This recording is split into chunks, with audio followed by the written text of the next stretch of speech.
प्रभु राम देव भगवान अल्लाह खुदा ईश आदि नाम एक ही शक्ति के हैं। वो कैसा है, कहां है, कैसे मिलता है, किसने देखा है?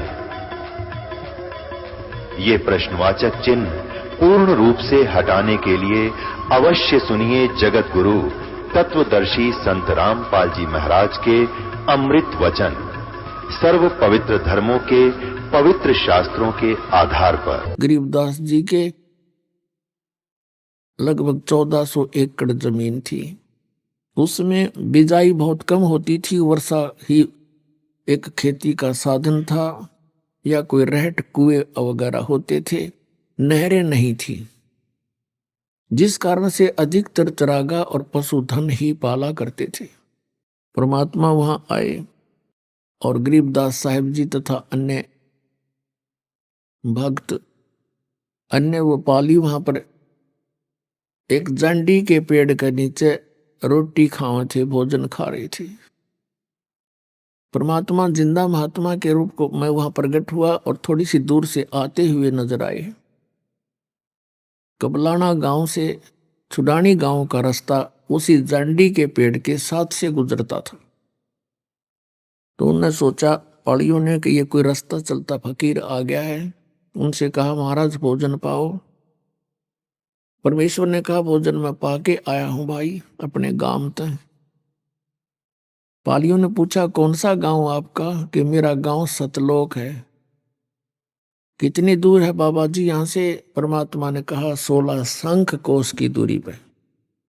बात उनके समझ में आई नहीं। फिर उन्होंने कहा, महाराज हम अतिथि को ऐसे नहीं जाने देते, हमारा अनादर होता है, हमें पाप लगेगा। आप तो महात्मा भी हैं, कुछ ना कुछ आहार तो करना ही पड़ेगा, खाओगे नहीं तो दूध तो पीना ही पड़ेगा। अभी गौओं का दूध निकाल देते हैं। कुछ ऐसी भली गायें होती थी, उनका किसी टाइम दूध निकाल ले। परमेश्वर ने कहा, भी मैं कुंवारी गाय का दूध पीता हूं, पिला दो। तो वो पाली कहने लगे, बाबा जी तेरी नीयत ठीक को नहीं, मजाक करते हो आप हमारा कोई स्वीकार करना नहीं चाहते हमारी भेंट। तब गरीबदास जी खड़े हुए और कहा, महाराज जी देखो कुंवारी ये बच्चिया है, इसके बच्चा नहीं हुआ है, दूध कहां से देगी? परमात्मा ने कहा, तुम्हारे पास कोई ऐसा पात्र हो 5-4 किलो का, वो ला। तो वह एक लस्सी ले जा करते, छोटा मटका था मिट्टी का, वो खाना खुना खा के उन्हें मांझ धोकर धर रखा था। कहा, महाराज जी ये रहा। परमात्मा ने कहा, इसके नीचे रखो, थनों के सतन के नीचे।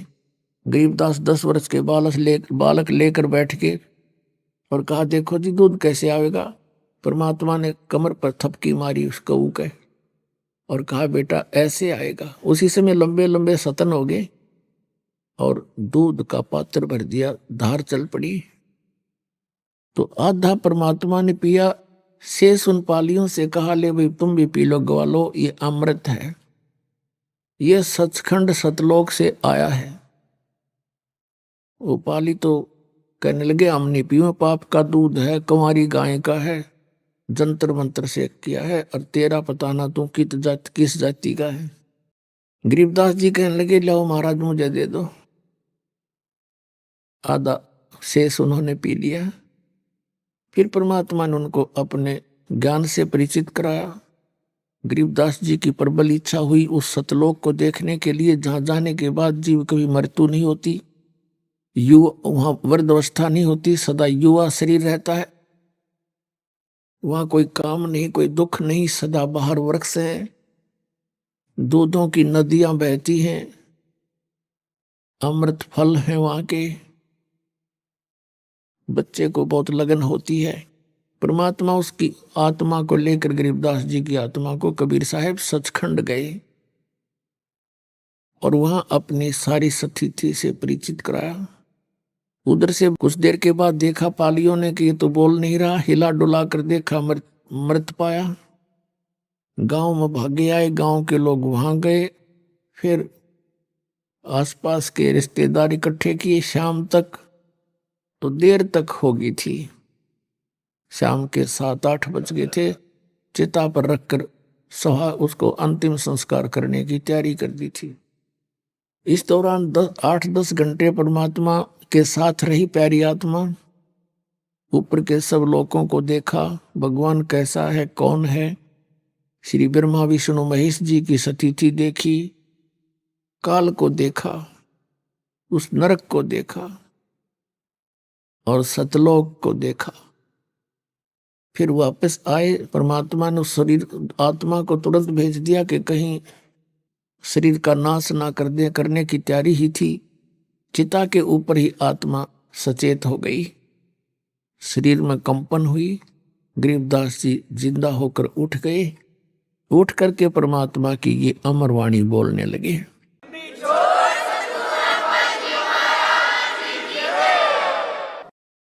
एक बार गरीबदास साहिब जी से कहा कि भगवान, जैसे ये एक फाग का दिन, होली का दिन आता है,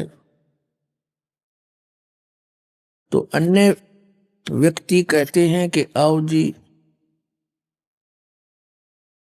होली खेलते हैं। तो गरीबदास जी कहने लगे, भाई अब इस होली में हमारा दिल नहीं लगे। हम तो राम नाम की होली खेला करते हैं। इस होली को अब हमारी रुचि नहीं रही।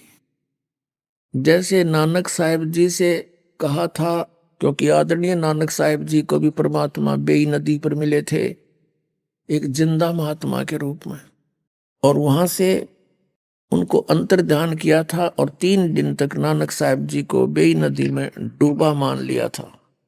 और फिर उनको भी इस लोक की स्थिति से और सतलोक की महिमा से और सतपुरुष की महिमा से परिचित करा के, अपने आप से परिचित करा के उनको फिर वापस भेज दिया था। तो फिर उनको भी ये लोक ऊट पटांग सा नजर आने लगा। तो नानक साहिब जी भी मायूस रहते थे। जैसे आप पढ़ते हो कि उनकी पहली उदासी माने बिल्कुल संसार से विमुख हो गए, नौकरी त्याग दी। लेकिन आदेश परमात्मा का था कि बच्चा तो यहां प्रचार करो, मेरा गुणगान करो। परमात्मा चारों युग में आए हैं और कहा कि चारों युग में मेरे संत पुकारे और कूक कहा हम हेल रे, या हीरे माणिक मोती बरसे यो जग चुगता ढेल रे। परमात्मा ने कहा कबीर साहब ने कि चारों युगों में मेरे संतों ने मुझसे परिचित होकर के महिमा गुणगान किया मेरा, जनता को सच्चाई से परिचित करा, लेकिन कोई नहीं माना। हीरे माणिक मोती बरसे ये जग चुगता ढेल रे। सत्य भक्ति सतनाम सच्चे मंत्रों रूपी हम, सत साधना शास्त्र अनुकूल साधना रूपी, तत्व ज्ञान रूपी हम मोती बरसाते हैं, हीरे मोती बरसा रहे हैं। और ये अज्ञानता के कारण शास्त्र विधि त्याग कर मनमानी पूजा करके ये सारा मानव समाज डले इकट्ठे कर रहा, कंकर पत्थर। गीता जी अध्याय नंबर 16 के श्लोक नंबर 23 में कहा कि शास्त्र विधि को त्याग कर जो मनमाना आचरण करते हैं उनको न तो सुख होता है, न कोई सिद्धि प्राप्त होती है, और न ही उनकी गति होती है, यूजलेस। 24वें श्लोक में कहा कि इससे तेरे लिए अर्जुन कर्तव्य और अकर्तव्य की व्यवस्था में कौन सी साधना करनी चाहिए, कौन सी त्याग देनी चाहिए, इसका निर्णय सदग्रंथ ही करेंगे।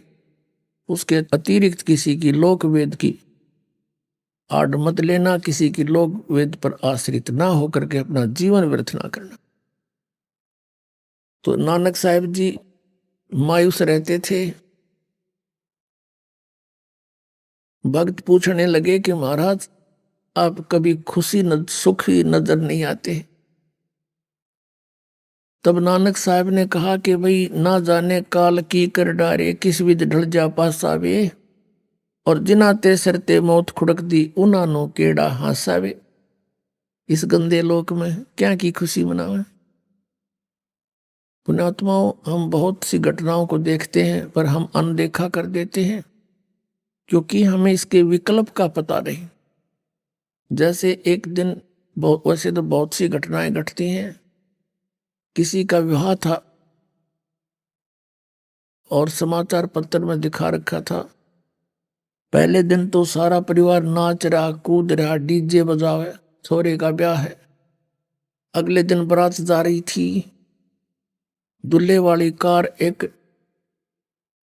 ट्रक से टकराएगी और उसमें वो दूल्हा भी मर गया, चार पांच और उसी घर के सदस्य और बटेऊ बहनों के वह भी मर गए। अगले दिन वो हाहाकार मच रही थी, टक्कर मार मार रो रहे थे, चूड़ियां फोड़ रही थी, बाल पाड़ रहे थे। तो यहाँ किस चीज की खुशी बनावे हो, बोला जीव आंख नहीं खुलती इसकी। तो यहाँ संतों ने कहा, नानक साहब जी कहते, ना जाने काल की कर डारे, किस विध डल जा पास आवे। और जिना ते सिर ते मौत खुड़क दी उन्हां नु केड़ा हासावे। तब नानक साहब जी से पूछा कि हे महात्मा जी, क्या आप कभी प्रसन्न नहीं होते? क्या आपका कभी खुशी महसूस नहीं होती? अब नानक साहब जी सब सत्संग किया करते थे, बहुत ही कम श्रद्धालु उनके इस तत्व ज्ञान को मानने वाले थे, बहुत ही कम स्वीकार करते थे। समाज में विरोध बहुत बढ़ गया था। तो तब कहा करते, साध मिले साढ़े शादी होंदी और विछड़ जा दिलगिरी वे, अख दे नानक सुनो जहाना, मुश्किल हाल फकीरी वे। नु कहा करते श्री नानक देव जी कि जब मेरे ये साध भक्त सत्संग श्रवण करने के लिए एज इट इज आ जाते हैं, मुझे बड़ी खुशी होती है। उस दिन हमारा शादी होती है और जब ये यहाँ से जाते हैं सत्संग सुनकर, तब मुझे दिलगिरी हो जाती है, मेरी मायूसी छा जाती है, बढ़ जाती है चिंता किस बात की कि ये बच्चे मुश्किल से सेट किए हैं भगवान के मार्ग पर, और बाकी अन्य जितने भी संत पंथ ये सभी काल के मार्ग को दृढ़ा रहे हैं। और ये डर बना रहता है कि कोई इन बच्चों को भ्रमित ना कर दे, क्योंकि वो बहुसंख्या के अंदर है और इनका जीवन नाश हो जाए। और जब ये जोंके त्यों वापस आ जाते हैं, इनमें कोई हानि नहीं दिखती। ये मेरी एक खेती है, परमात्मा ने मेरी ड्यूटी लाई है, उसके ज्ञान को दृढ़ करूं। तो कहते हैं ये जोंके त्यों आ जाते हैं तो मेरी खुशी का कोई ठिकाना नहीं।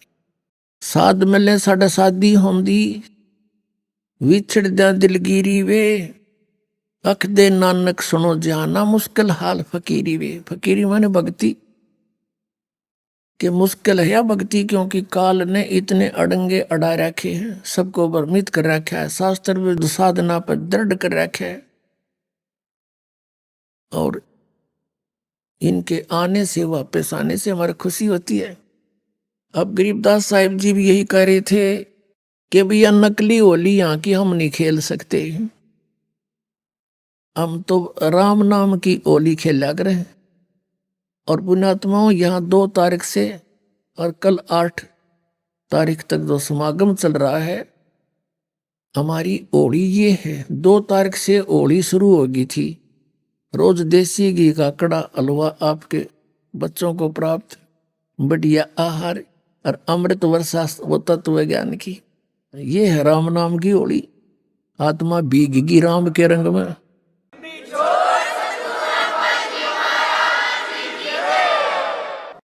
आप जी ने कबीर सागर में कल पढ़ा था कि परमेश्वर कबीर जी ने कहा था कि 12वां पंथ जो गरीबदास जी का होगा, उसमें गरीबदास जी के द्वारा मेरी महिमा की वाणी प्रकट होगी, यथार्थ ज्ञान मैं उसके माध्यम से प्रकट करूंगा। गीता जी अध्याय नंबर 4 के श्लोक नंबर 32 में कहा है कि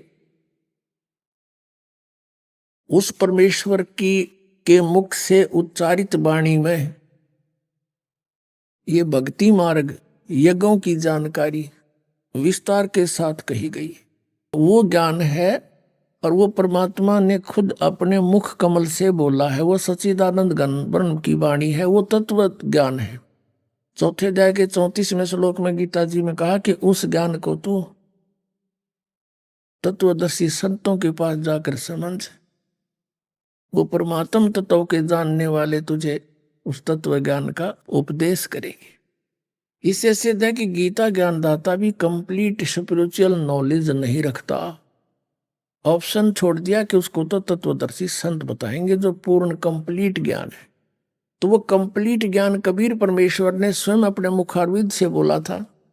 कबीर वाणी, कबीर बीजक, कबीर जी की साखी, ये सब मालिक ना आकर बोली थी। कहा 33 अरब ज्ञान हम भाख्या और मूल ज्ञान हमने गुप्त ही रखा। तो उसमें बहुत विस्तार के साथ कहा है। तो वो ज्ञान फिर कबीर पंथ के व्यक्तियों ने, घुसे हुए काल के दूतों ने कबीर सागर में कुछ गड़बड़ी की तो परमात्मा ने गरीबदास जी के कंप्यूटर में डाल दिया अंतःकरण में सारा ज्ञान। फिर उन्होंने एज ए टेप रिकॉर्डर पे बोल दिया। वो वाणी आपको सुनाते हैं। क्या बताते हैं? तेरे दर्पण दाग लग्या रे भैया रे, जड़पाहन जगत ठग्या रे। अब क्या बताते थे गरीबदास साहब जी परमात्मा से प्राप्त ज्ञान को कि उस समय छुआछात बहुत थी और ब्राह्मण वर्ग अपने आप को बहुत ज्यादा श्रेष्ठ मानते थे। एक जाति का अभिमान चरम सीमा पर था। उस समय उनको समझाने के लिए चेष्टा की थी कि भाई परमात्मा के घर में हिंदू ब्राह्मण शूद्र ये नहीं है, ये तो कर्माधार से मानव ने अपने डिवाइड किए थे काम। अब तुम एक दूसरे से इतने दूर हो गए, तुम एक पिता की जीव हो, माँ के पेट में भी तुम एक ही स्थिति में थे। ब्राह्मण भी बाहर आया माँ के गर्भ से जब जेर में लपेट का आया था और बाहर ना के तू ना धोगा ब्राह्मण बन गया। और ऐसे ही शूद्र आया था, ऐसे ही क्षत्रिय, ऐसे ही वैसे आया था। तो अंतर है कर्म का। कर्म कहते ऊंच नीच इस विध है लोई, और कर्म कुकर्म का हमें दोई। बुंडे कर्म करनिया, दुष्ट कर्म करनिया, चाहे ब्राह्मण है, चाहे हिंदू है, चाहे ब्राह्मण है, चाहे क्षत्रिय शूद्र है, वैसे है, वो तो नालायक आदमी है, दुष्ट है। और अच्छे काम करनिया किसी भी जाति में है, वो नेक आत्मा है। ऊंच नीच इस विध है लोई, और कर्म कुकर्म कहाँ दोई। तो यहाँ क्या बताते हैं? तेरे दर्पण दाग लग्या रे भैया रे, जड़पाहन जगत ठग्या रे। इन पंडितों को, जो ब्राह्मण गुरु पद पर विराजमान थे, उनको कहा परमात्मा ने, संतों ने। आम जाति से कोई लिंक नहीं था इसका। जैसे मेरे दादा गुरुजी जाट जाति से थे, गांव छावला दिल्ली में, नजफगढ़ से गुड़गांवा रोड पर। तो वो 4 विषय के आचार्य हो गए, काशी विद्यापीठ पढ़ के, और पंडित चिदानंद कहलाए। पंडित चिदानंद खरखोदा के पास एक छोटा सा गांव है गोपालपुर, वहां आज भी आश्रम विद्यमान है। उस पर लिखा है पंडित चिदानंद आश्रम गोपालपुर। और मेरे गुरुदेव थे, वो ब्राह्मण जाति से थे। गांव पैतावास बड़ा, जिला भिवानी दादरी के पास। और वो अपने आप को पंडित नहीं कहते थे, वो तो संत कहते थे। तो हमने एक परंपरागत जाति मान ली। तो जाति से यहाँ लिंक नहीं है। यहाँ केवल जो गुरु पद पर विराजमान है, जो अपने आप को वेदों और गीता के मार्गदर्शक मानते हैं और शास्त्र विरुद्ध ज्ञान देकर जनता को भ्रमित कर रहे हैं, उनके विषय में कहा है कि तुम सच्चाई से दूर होकर अन्य नियम बनाकर बैठ गए, ऊंच नीच में उलझ गए। जय तू ब्राह्मणी जाया, तो आन बाट क्यों नहीं आया। अगर तू ब्राह्मण है और तेरी माँ भी ब्राह्मणी है और सब तुम औरों को नीच समझते हो, तो तू माँ के जैसे और उत्पन्न हुए उसी तरह तू उत्पन्न हुआ है। तो कितने और का आता खोए खाए में गले कड़के जो मानते तू ब्राह्मण था। यानी तेरे रास्ते सारे न्यारे हैं। तो क्या बताते हैं, ते गाला कंद जनेऊ, तू भूला बाट बटेऊ,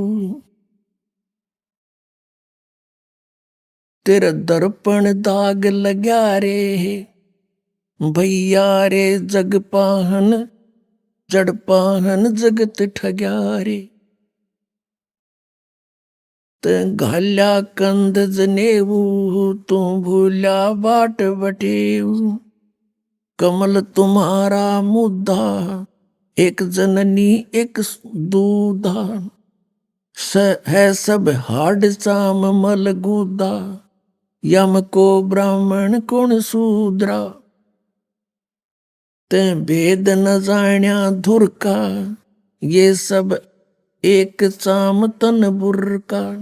बुरका माने कवर, ये बुरका पहरा करते देखियो अपन मुसलमान औरतें, उसको बुरका के ऊपर से लेकर नीचे तक ढकले कपड़े थे एडी ताई, कहते हैं यू हार्ड चाम तन बुरका, यू हार्ड चाम का बुरका पहन रहे हो, सबका एक जैसा है। ते ज्ञान न पाया गुरु का, यम कौन हिंदू कौन तुर्का, सब एक चाम मल धीरा, यम को चेला को पीरा, तुम छानो नीर और खीरा, होगा घर चौड़ हदीरा, क्या 68 तीर्थ नहाए, द्वारका में दाग दगाए, जहाँ रहते अनगिन मीना, जिन झिमर को गल दीना, बहुविध भिन्न आचारी, यो झूठा खेल जुआरी, सतनाम गरीब सहाई, घट मुझसे खा बिलाई। ओए होए, अब क्या बताते हैं कि ए पंडित जी, तन गलमज ने उगाल के तू बन गया ब्राह्मण, तू तो रास्ता भूल गया, तो भूला बाट बटेऊ। बटेऊ होता है राह चलता, यानी जो बाट चल रहा है, यानी भक्ति मार्ग को तू भूल गया, दूसरी दिशा पकड़ गया, शास्त्र विधि त्याग कर मनमाना आचरण कर रहा है, जिस कारण से तेरी विधि भक्ति की खराब होगी, तेरा जीवन व्यर्थ हो रहा है। क्या बताते हैं कि तूने ये कमल तुम्हारा मुद्दा, एक जननी एक दूधा, यानी सभी जीव मनुष्य जितने हैं एक ही उनकी माँ, ऐसी ही माता है, ऐसे ही पिता है, और ऐसा ही दूध सब पी रहे हैं। फिर क्या बताया है कि यो कमल तुम्हारा मुद्दा, तेरे दर्पण दाग लगा रे, तेरे अंतःकरण में मैल लाग गया, तुझे तत्व ज्ञान नहीं, जिस कारण से भ्रमित होकर के तू मानव के अंदर भी अंतर मान रहे हो, और उस अंतर को भी नहीं मानना आता तुमने, तुम केवल जाति और मजहब से ही डिफरेंशिएट करते हो। कहते हैं कमल तुम्हारा मुद्दा, हमारे शरीर में कमल बने हैं, मूल कमल, फिर स्वाद कमल, नाभि कमल, हृदय कमल, और ये कंठ कमल, फिर त्रिकुटी कमल, सहस्रार कमल। इनमें क्या बताया है कि तुम्हारी साधना ठीक ना होने से तुम्हारे कमल जितने हैं वो मुरझाए पड़े हैं, मुद्दे हो रहे हैं, उल्टे हो रहे हैं। न्यू अपनात्मा हमारे कमल जो है सबके, जब तक यह सत भक्ति सतनाम और ये मंत्र आपको देते हैं, प्रथम मंत्र नहीं मिलता, तब तक सबके कमल सुकड़ी पड़ी हो, अंतड़ियां अंदर छोटी छोटी सी अंतड़ी होती, छोटी छोटी पत्ती सी, जैसे कमल के फूल की पत्ती होती है, इस प्रकार की छोटी छोटी पत्ती सी होती है आत्ता की, और वो बगैर भक्ति के ऐसे सुकड़ जाती है इकट्ठा, जैसे फूल खिलता नहीं तो बंद होती है, डोरडी टाइप सी। और जब ये सत भक्ति स्टार्ट होती है, प्रथम मंत्र आपको देते हैं, तो आपके कमलों में जैसे हवा भरा कर ब्लेडर में न्यो हवा भरती चली जाती है, और फिर वो धीरे धीरे धीरे धीरे ऐसे करके ऐसे खिल जाते हैं। परमात्मा कहते तुमने दिखा के तुम्हारे कमल तो मुद्दे पड़े हैं, क्योंकि भक्ति ठीक है नहीं, तुम ये राग द्वेष इकट्ठे करोगे और तुम्हारे अंदर भरा के मुसलमान का हम बड़े, हिंदू का हम स्वच्छ। परमात्मा कहते हैं जीव हमारी जाति है, मानव धर्म हमारा, हिंदू मुस्लिम सिख ईसाई कोई धर्म नहीं है न्यारा।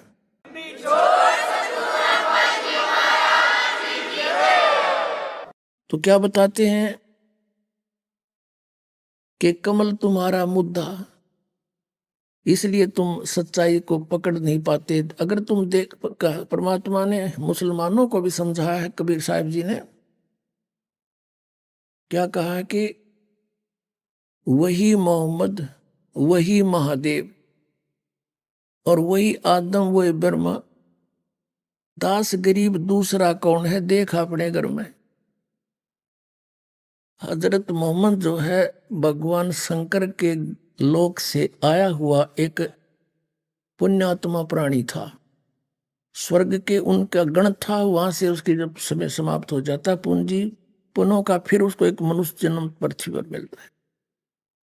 और वहां आकर के फिर इनको फरिश्तों ने आकर के ज्ञान दिया। फिर कहते हैं वही मोहम्मद, वही महादेव और वही आदम, वही ब्रह्मा।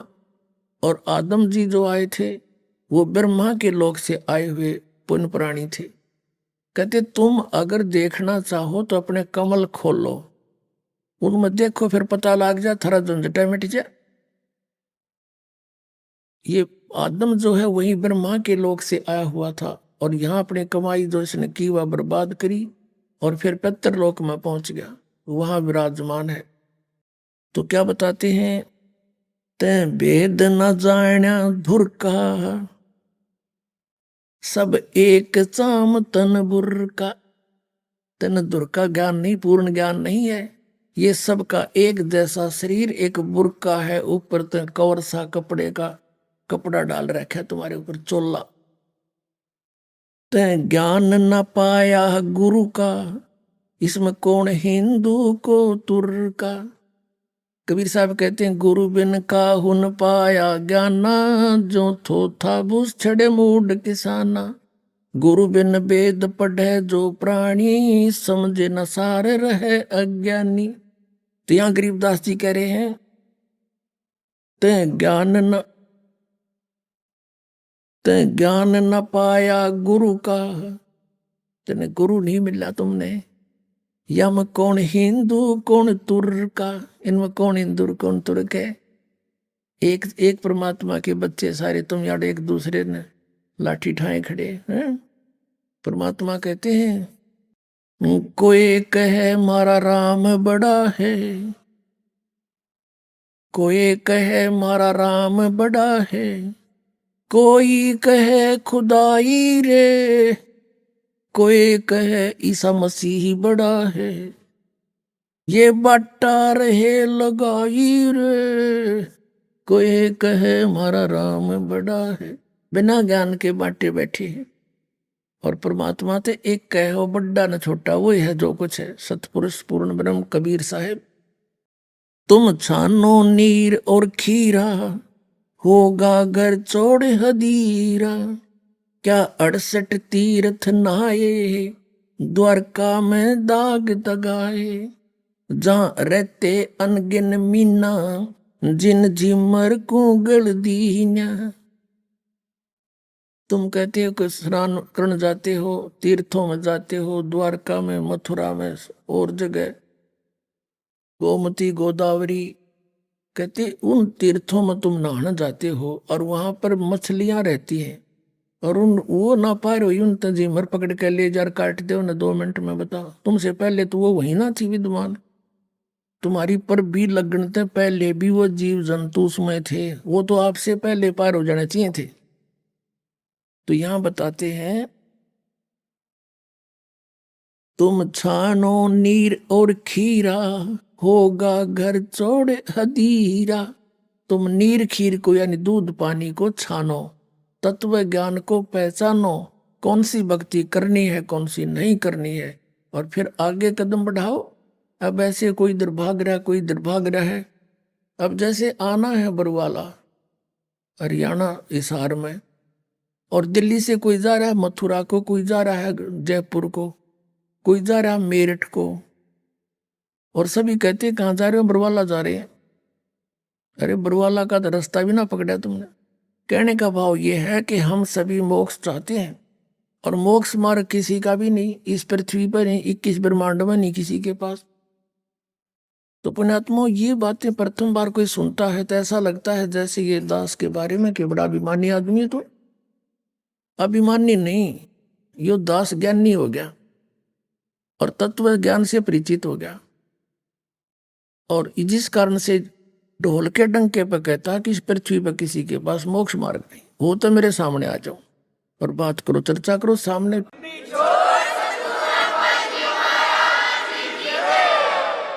और कराओ एक चैनल बुक और होने दो। ये होने लग रहा है साधना चैनल पर, सब छुपे बैठे, कोई नहीं आगे आता।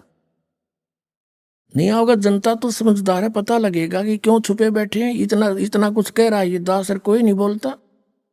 बहुविध भिन्न अचारी, यो झूठा खेल जुआरी, सतनाम गरीब सहाई, घट मुझसे खा बिलाई। कहते हैं एक सतनाम, गरीबदास जी कहते हैं एक सतनाम ही सच्चा सहारा है जीव का, अन्यथा ये मन इस जीव को दुखी कर रहा है, बर्बाद कर रहा है। आज हमारे रंग संत समागम है रे, कथा कीर्तन गावन जावन बहुत सुने प्रसंग, मन की कुटिलता छूटत नाही, यो मन बसे भुजंग। दिल दरिया में भंवर पड़त हैं, उठत अंत तरंगा, त्रिकुटी महल में जा बसोरे, जा बह सहस मुख गंगा। कहा कहूँ कछु कही न जाइए, मूरत अचल बिहंगा, अरस पियाले सत मद वाले, कहा को घोटो भंग। कहा कहूँ कुछ कही न जाई, मूरत अचल बिहंग, अरस पियाले सदमत वाले, काहे को घोटो भंग। दास गरीब मिटे सब झगड़ा, भाई करो साध सतसंग। गरीब दास मिटे सब झगड़ा, करो साध सतसंग। अब क्या बताते हैं? भेड़ पूछ को पंडित पकड़े, ये भादो नदी बिहंगा, गरीब दास वे भव जल डूबे, जहां नहीं साध सतसंग। क्या बताते हैं कि कबीर साहब कहते हैं कि कबीर इस संसार को समझाऊं कै बार, ये पूछ पकड़ के भेड़ की और उतरा चाव पार। पुणात्माओं, जब आप इस तत्व ज्ञान से परिचित हो जाओगे, कलेजे में कारण पूरी चोट लगेगी आपके कि कहाँ छुपा था ये अमृत ज्ञान। हम परमात्मा ने लिखा अपनी वाणी में कि ये बूरा के स्थान पे रे ही खा रहे हैं। तत्व ज्ञान के अभाव से ये कोरी बकवाद सुने, दो लोग वेदांत कथा सुनाई जा रही है भोली आत्माओं को। अब इस एक सेंटेंस को, परमात्मा की अमर वाणी को आपके समक्ष सरलार्थ करने के लिए बहुत सारे प्रमाण उपस्थित करने पड़ेंगे। क्या बताया है कि गरीब दास कबीर इस संसार ने समझाऊं कै बार, ये पूछ पकड़ रे भेड़ की रुतरा चाव पारे।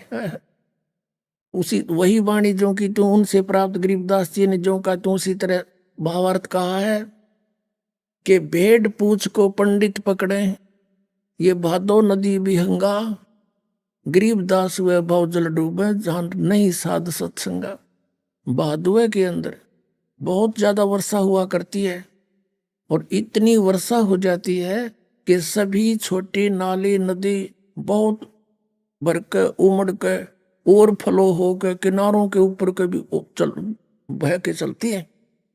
परमात्मा कहते हैं ये संसार सागर, ये संसार से पार होना समझ लो भादुए की नदी है, और उससे पार होने के लिए किसी गुरु ने विधि बता रखी है कि भेड़ की पूंछ पकड़ ले या तुझे पार कर देगी। क्वाइट इम्पॉसिबल, बिल्कुल असंभव। वो क्रियाएं आपको दे रखी है इन नकली गुरुओं ने। जैसे राधा स्वामी, धन धन सतगुरु, सच्चा सौदा, सिरसा वाले, जय गुरुदेव वाले, ये सारे पांचों नाम काल के दें और बात करें सचखंड जान की। भेड़ की पूंछ पकड़ के और दरिया पार होना चाहते हैं। उसकी विधि है दरिया पार होने की। एक नौका हो, बढ़िया मल्ला हो, और फिर बहरों से बचाता हुआ परले किनारे जा छोड़े। वो तत्वदर्शी संत हो, सतनाम रूपी नौका हो, तो बहुजल से पार होने में कोई दिक्कत नहीं। और सच्चा गुरु साथ उसका मल्ला हो, खेवटिया हो। सूरत नृत से जीना वो कैसे नजर आवे। पट्टन घाट परम पद पैड़ी उतरेंगे परवीना। शब्द मोहोदित गर्जत है रे दिल दरिया दुर्बीना। पाख मोहब्बत ला पुरुष से साफ करो तन सीना। कुंभक रेचक राम रसायन उल्टी पवन चढ़ीना। अर्थ धर्म और काम मोक्ष हो कारज सकल सरीना। जन्म जौहरी के घर पाया परख लाल दुर्बीना। तीन लोक का राज दिया तो सुरपति कहा कमीना। गर्व गुमान दूर कर बोरे ये तो बात भली ना। आदीनी की राह पकड़ ले होए रहो सबसे हीना। बड़े बड़ों तो मूल गंवाया छोटे बड़े करीना। काम देनु काया के माही अमृत दू कर पीना। तन के जोगी और मन के भोगी इंद्री नहीं कसीना। सुरत नृत दरबार हंसनी मैलो नहीं दसीना।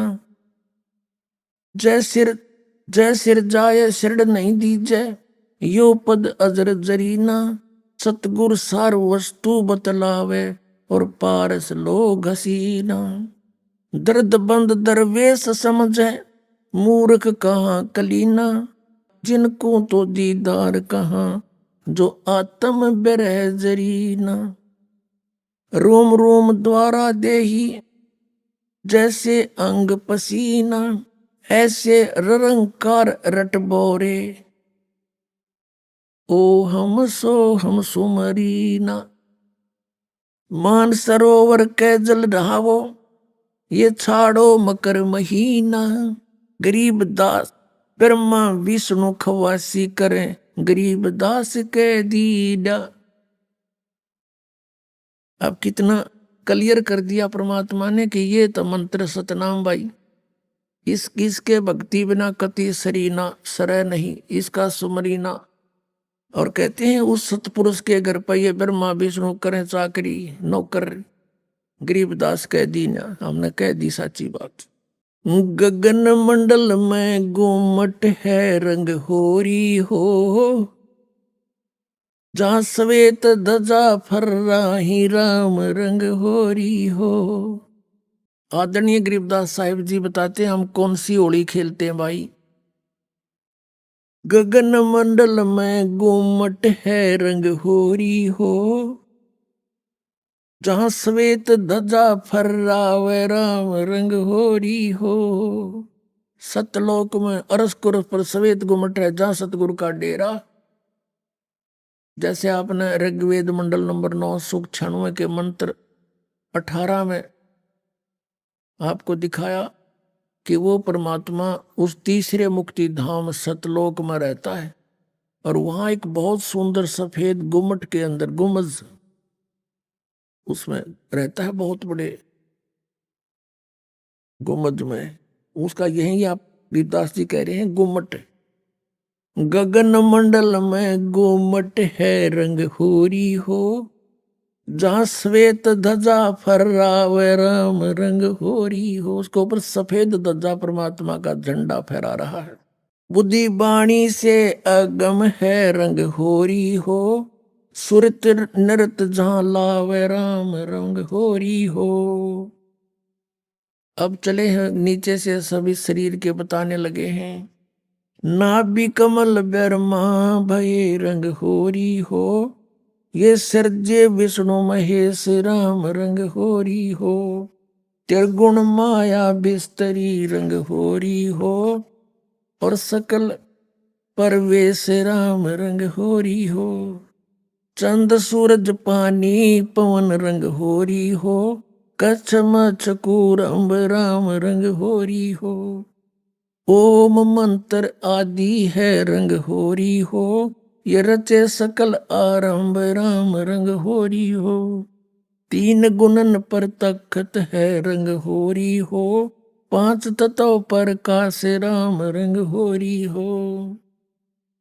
सुर नर मुनि जन देवता रंग होरी हो, सावतरी और गौरी राम रंग होरी हो। लक्ष्मी विष्णु के संग है रंग होरी हो, कमलापति में बवर राम रंग होरी हो। किन्नर भूत पिशाच है रंग होरी हो, दान्य अंत अपार राम रंग होरी हो। राक्षस कारा सा कहूँ रंग होरी हो, रचे सकल परिवार राम रंग होरी हो। गण गंधर्व ज्ञानी गुनी रंग होरी हो, चतुर्मूढ़ अनंत राम रंग होरी हो। ओम नाद अगाध है रंग होरी हो, अजब नवेला कंत राम रंग होरी हो। लख 84 जाति है रंग होरी हो, ये चार खानी के जीव राम रंग होरी हो। अंड्रज जेरज उद बुदा रंग होरी हो, श्वेत खान रच पीव राम रंग होरी हो।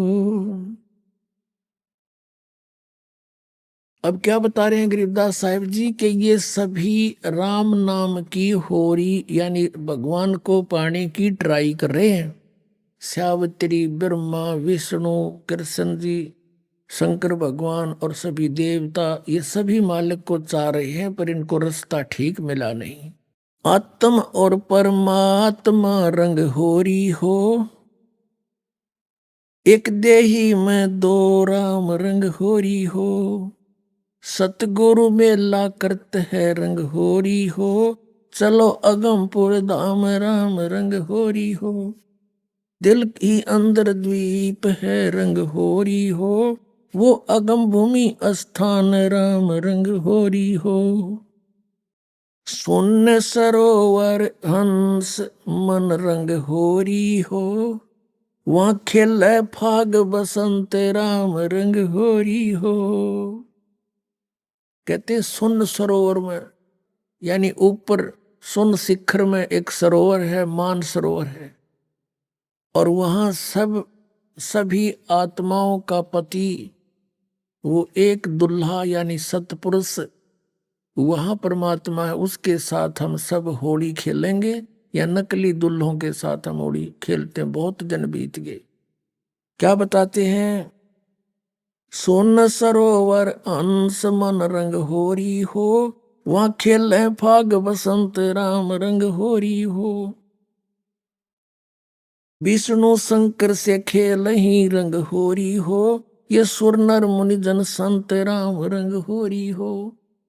वो दुल्हा साहेब एक है रंग होरी हो, ये दुल्हन शंख असंख राम रंग होरी हो। घाट बाट इनको पावे नहीं रंग होरी हो, वो अवगत मार्ग बंक राम रंग होरी हो। अब क्या बता रहे हैं कि सभी ये ब्रह्मा विष्णु महेश और सभी उस परमात्मा से होली खेलने के लिए फिर रहे हैं, ट्राई कर रहे हैं, और वो दुल्हा एक है सतपुरुष जिसको सभी खोज रहे हैं, और दुल्हन शंख असंख राम रंग होरी हो, वो दुल्हा साहेब एक राम रंग होरी। यानी उसी से खेलने बात बनेगी, उसी की प्राप्ति के लिए प्रयत्न करने से आपका जीवन सफल होगा, इसका कहने का तात्पर्य। और आप किसी अन्य के साथ होली खेलते हो, जैसे एक तो इस यहाँ का जो त्योहार होली, इससे मिलता जुलता एक उदाहरण दे रहे हैं कि जैसे आप जी अपने पति के साथ होली खेलती हैं या कोई और नाती से खेलते हैं। कहते हैं कोई तो ब्रह्मा जी को इष्टमान कर उसकी पूजा कर रहा है, उससे होली खेल रहा है, कोई विष्णु जी से खेल रहा है, कोई शंकर जी से खेल रहा है, कोई हनुमान जी से खेल रहा है, कोई श्याम जी है और कोई भैरव भूत बतालों से। कहते तुम इनसे होली खेल रहे हो, इसे कोई यूज नहीं। वो एक है होली खेलन जोगा सतपुरुष, उससे खेलो होली। ये नकली होली इन गिला खेलते हैं, बहुत दिन हो गए। ये विनाशवान, तुम भी मृत्यु को प्राप्त हो जाओगे। श्रीमद् भगवत गीता अध्याय नंबर 4 के श्लोक नंबर 5 और 9 में गीता ज्ञानदाता कहता है, अर्जुन तेरे और मेरे बहुत जन्म हो चुके, तू नहीं जानता मैं जानता हूं। फिर गीता जी अध्याय नंबर 2 के श्लोक 12 में कहा कि अर्जुन तूने ये मत समझा कि तू और मैं और ये सभी राजा पहले ना जन्मे थे या आगे जन्म नहीं होगा, अर्थात तू और मैं और ये सभी सैनिक पहले भी जन्मे थे, आगे भी जन्म होगा। 10वें अध्याय के दूसरे श्लोक में गीता में कहा गीता ज्ञानदाता ने कि मेरी उत्पत्ति को न ये देवता जानते न ऋषि जानते, क्योंकि ये मुझसे उत्पन्न हुए हैं। तो पिता की उत्पत्ति को संतान नहीं जान सकती, दादाजी बताया करता है। तो इस काल की उत्पत्ति परमात्मा कबीर परमेश्वर जो सबका बाबा सबका दादा सबका जनक है, उसने आके बताया कि इसका भी जन्म होता।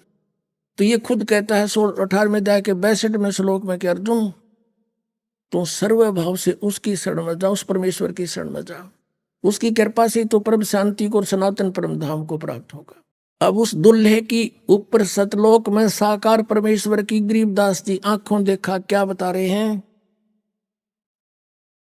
सवेत गुमट सिर सेरा रंग होरी हो। सफेद गुमट और सिर पर सेरा, जैसे दुल्ला का शेरे हुआ करें, मुकुट है मालिक का।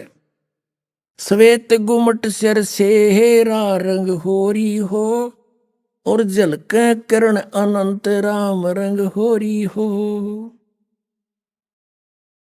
सोन सलैली सैल है रंग होरी हो, पावन अटक पपील राम रंग होरी हो। कौन जुगत से पाई ये रंग होरी हो, सतगुरु के उपदेश राम रंग होरी हो। अब कहा कि कैसे उसको प्राप्त करें, कौन युगत से कौन साधना से उसको पावें, क्या युक्ति है उसके पाने की। उत्तर भी आप ही दे दिया कि सतगुरु कहे उपदेश राम रंग होरी हो, कि सतगुरु मिले और फिर वो आपको उपदेश दे। पुण्यात्माओं, ये अभिमान ना समझना, यथार्थ ज्ञान जानना कि इस पृथ्वी पर सतगुरु नहीं इस दास के अतिरिक्त।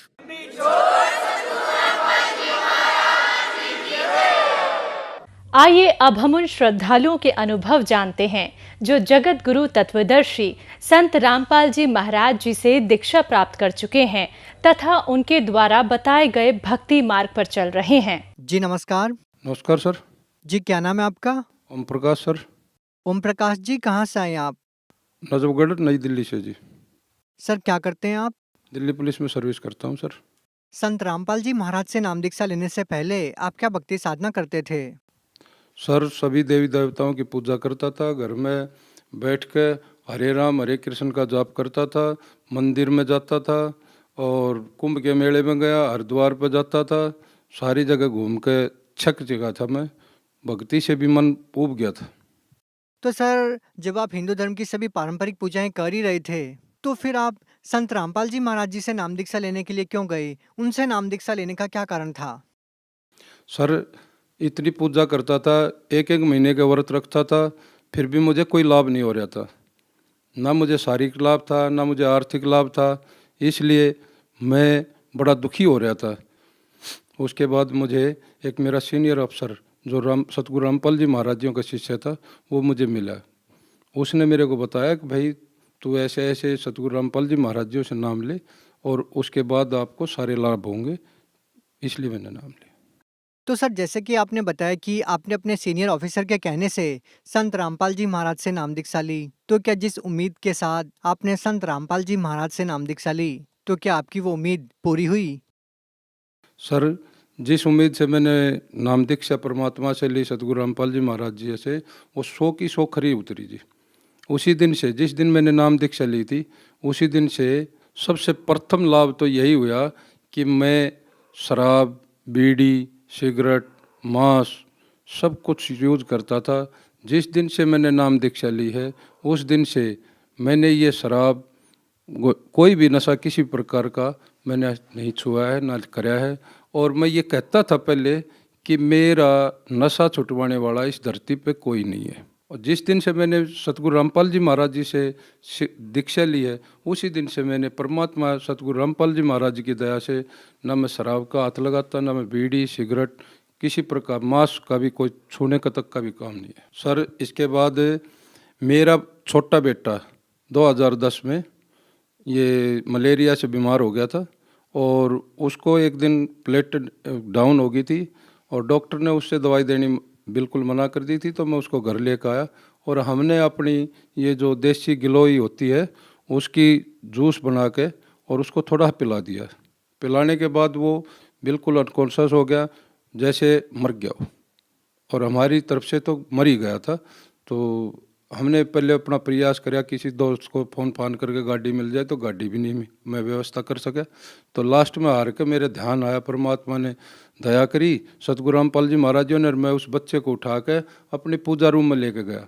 पूजा रूम में ले जाकर मैंने पहले बच्चे से दंडवत कराई और उसके बाद मैंने और मेरी पत्नी ने दंडवत करी और हम विलाप करते हुए प्रार्थना लगाई सतगुरु रामपाल जी महाराज जी से, हे परमात्मा, आपके बच्चे के साथ ऐसा होगा तो इस धरती पर कौन सुखी होगा और भक्ति कौन करेगा। जिसके कारण जैसे ही मैंने प्रार्थना करी वैसे मेरा बच्चा खड़ा हो गया एकदम तुरंत, और खड़ा होकर कहने लगा, पापा अब कुछ नहीं, मैं ठीक हूँ। और जैसे ही मैं खड़ा होते उसने मेरे गले की तो गर्दन की कोड़ी पकड़ ली, पैरों से कमर की, और फिर मैंने पूछी उनसे, बेटा क्या हो गया? तो बेटा बताने लगा, पापा मेरे को दिखाई नहीं दे रहा। तो मैंने कहा, अक भाई, सतगुरु रामपाल जी महाराज जी की दया से आपको जीवन दान मिला है तो आपको दिखाई भी देगा, मालिक दया करेंगे। तुरंत उसको दिखने लग गया। सर जी, जैसे ही बच्चा मेरा उस दिन सतगुरु रामपाल जी महाराज जी की दया से जिंदा हुआ और आज के दिन सतगुरु रामपाल जी महाराज जी की दया से ही बच्चा एयरफोर्स में सर्विस कर रहा है, बिल्कुल स्वस्थ है, बिल्कुल सारे काम बिल्कुल सुख शांति से चल रहे हैं। और सर जी, एक लाभ है, मेरा अभी 10 महीने पहले पोता हुआ था, जो समय से पहले 7 महीने का बच्चा हो गया था, जो सरकारी हॉस्पिटल में ले गए। बच्चे को डॉक्टरों ने बिल्कुल जवाब दे दिया था कि या तो बच्चा तो बचाना बहुत मुश्किल है। तो फिर हमने जैसे ही डॉक्टर ने जवाब दिया तो हमने सतगुरु रामपाल जी महाराज जी से प्रार्थना करी, दंडवत करी वहाँ और प्रार्थना लगाई। जैसे ही प्रार्थना लगाई तो बच्चा भी सुरक्षित हो गया और उसकी माँ भी सुरक्षित, दोनों को जीवनदान मिला। आज वो बच्चा 10 महीने का हो गया, बिल्कुल स्वस्थ है। और सर जी, एक लाभ ये हुआ, जैसे ही बच्चे की शादी करके दोबारा बच्ची को मिलाने के लिए जा रहे थे तो उस गाड़ी में मेरे दोनों बच्चे और मेरी सिस्टर और मैं खुद ड्राइवरी कर रहा था। तो जैसे ही हाईवे पे हम चल रहे थे तो वहाँ एक ट्रक ने ऐसा कट मारा कि वो गाड़ी जो हमारी थी डिवाइडर पर चढ़ गई और डिवाइडर पे ऐसे लोहे की ग्रिल लगी हुई थी सरिये, जो गाड़ी के अगले टायर में बैठ गए। सिर्फ गाड़ी का एक टायर फटा था, बाकी गाड़ी में कोई नुकसान नहीं। आज हम सतगुरु रामपाल जी महाराज जी की शरण में नहीं होते तो बिल्कुल सारा परिवार उस दिन खत्म होना था। और आज सतगुरु रामपाल जी महाराज जी की दया से हम पूरा परिवार अपने घर सुख शांति से रह रहे हैं। सर, जिस तरीके से आपने बताया कि पहले आप सालों से नशा कर रहे थे और आप चाहकर भी नशा नहीं छोड़ पा रहे थे, और ऐसा क्या होता है कि आप संत रामपाल जी महाराज से नाम दीक्षा लेते हैं और आपका नशा तुरंत छूट जाता है? तो सर, ऐसा संत रामपाल जी महाराज ने आपको ऐसा क्या दिया कि जिसकी वजह से आपका नशा छूट गया? देखो जी, सतगुरु रामपाल जी महाराज जी की दया, इतनी कृपा हुई मेरे ऊपर कि मैं बहुत कहता था कि मेरा नशा छुटवाने वाला इस धरती पर कोई नहीं है। जिसके कारण पर जिस दिन मैंने सतगुरु रामपाल जी महाराज जी से नाम दीक्षा ली थी, उस दिन से हमने ये पता लगा कि सतगुरु रामपाल जी महाराज जी के रूप में पूर्ण परमात्मा कबीर साहब आए हुए हैं और उन्होंने हमारा सब प्रकार का नशा छुटवा दिया उसी दिन से। तो क्या संत रामपाल जी महाराज ने आपका नशा छुड़वाने के लिए कोई दवाई या जड़ी बूटी दी जिसको लेने के बाद आपका नशा छूट गया? परमात्मा ने ऐसी कोई दवाई या जड़ी बूटी नहीं दी, ना ही कोई ऐसा। परमात्मा ने सिर्फ और सिर्फ हमें नाम दीक्षा दी जिसका हम भजन करते हैं और परमात्मा दया करते हैं जिसके कारण हमारी सारे नशे दूर हो गए। क्या संत रामपाल जी महाराज आप लोगों का नशा छुड़वाने के लिए आप लोगों से कोई पैसे भी लेते हैं? सर ऐसा कोई पैसा नहीं लेते। सतगुरु रामपाल जी महाराज किसी भी प्रकार का किसी से भी कोई पैसा नहीं लेते। सर अगर कोई व्यक्ति आप ही की तरह नशा करता है और वो भी चाहकर भी अपना नशा नहीं छोड़ पा रहा है तो क्या वो भी संत रामपाल जी महाराज से नाम दीक्षा लेंगे तो क्या उनका भी नशा छूट जाएगा? बिल्कुल जी, जो परमात्मा स्वरूप सतगुरु रामपाल जी महाराज जी से नाम दीक्षा लेंगे वो सभी प्रकार के नशे बिल्कुल 101% छूट जाएंगे। जो सच्चे मन से नाम दीक्षा लेगा, सच्चे मन से सतगुरु रामपाल जी महाराज जी की शरण में आएगा। सर जैसा कि आपने बताया कि पहले आप हिंदू धर्म की सभी प्रकार की पारंपरिक पूजाएं करते थे, लेकिन संत रामपाल जी महाराज के बारे में ये कहा जाता है कि वो देव देवताओं की भक्ति छुड़वाते हैं। सर इसके बारे में आप क्या कहना चाहेंगे? इसमें कितनी सच्चाई है? सर मैं भगत समाज को यह कहना चाहता हूँ कि परमात्मा स्वरूप सतगुरु रामपाल जी महाराज किसी भी देवी देवता की भक्ति नहीं छुटवाते, बल्कि शास्त्र अनुसार भागवत गीता और अपने वेदों के अनुसार इन देवी देवताओं की विधि और भक्ति बताते हैं शास्त्र के अनुसार। सर आप भगत समाज को क्या संदेश देना चाहते हैं? सर मैं भगत समाज को ये संदेश देना चाहता हूँ कि मुझे भी नहीं पता था कि सतगुरु रामपाल जी महाराज के रूप में भगवान आए हुए हैं। मैंने इतनी कठिन साधनाएं करी, मैं कुंभ के मेले में भी गया, नवरात्रे भी करे दुर्गा के, और एक एक महीना का व्रत भी करता था। उस साधना से मुझे कोई फ़ायदा नहीं हुआ, ना ही इस समाज को इन साधनाओं से कोई फ़ायदा होना। यहाँ सतगुरु रामपाल जी महाराज पूर्ण परमात्मा के रूप में आए हुए हैं और इनसे जो दीक्षा लेकर और जो भक्ति करेगा वो वास्तविक परमात्मा की शरण में जाएगा, सतलोक अपना गमन करेगा, पूर्णता भगवान की शरण में जाएगा, अन्यथा किसी भी इस धरती पर कहीं भी कोई लाभ नहीं मिलेगा। सतगुरु रामपाल जी महाराज के रूप में परमात्मा स्वयं धरती पर आए हुए हैं और मुझे भी नहीं पता था, इतनी घोर कठिन साधनाएं मैं करता था, एक एक महीने के व्रत रखता था, दुर्गा नवरात्र के व्रत करता था, कुंभ के मेले में जाता था, उन साधनाओं से कोई फायदा नहीं हुआ। जब से मैंने सतगुरु रामपाल जी महाराज जी से नाम लिया है तो मेरे घर के तमाम प्रकार के क्लेश खत्म हो गए, मेरी शराब छूट गई, मेरा नशा हर प्रकार का मैंने छोड़ दिया और पूर्ण परमात्मा इस धरती पर आए हुए हैं सतगुरु रामपाल जी के महाराज जी के रूप में। आओ उनसे नाम दीक्षा लो और अपना कल्याण करवाओ। अगर कोई व्यक्ति संत रामपाल जी महाराज से नाम दीक्षा लेना चाहता है तो उनसे नाम दीक्षा कैसे प्राप्त कर सकता है? देखो जी, YouTube चैनलों पर भी महाराजियों का सत्संग चलता है और उसमें नीचे नंबर आते हैं, और टीवी चैनलों पे भी काफ़ी चैनलों पे परमात्मा का सत्संग आता है, उसमें नीचे नंबर आते हैं, उन नंबरों से कांटेक्ट करो। लगभग 510 नामदान केंद्र खुले हुए हैं जगह जगह, उन पे जैसे ही आप संपर्क करोगे नज़दीक की नामदान केंद्र पर जाके आप नाम दीक्षा ले सकते हो और अपना कल्याण करा सकते हो। सर संत रामपाल जी महाराज से नाम दीक्षा लेने के लिए कितनी फीस देनी पड़ती है? सर किसी प्रकार की कोई फीस नहीं देनी पड़ती। ये नाम दीक्षा लेने के लिए जाओ, निःशुल्क नाम दीक्षा लो और अपना कल्याण कराओ। जी बहुत बहुत धन्यवाद आपका। नमस्कार सर।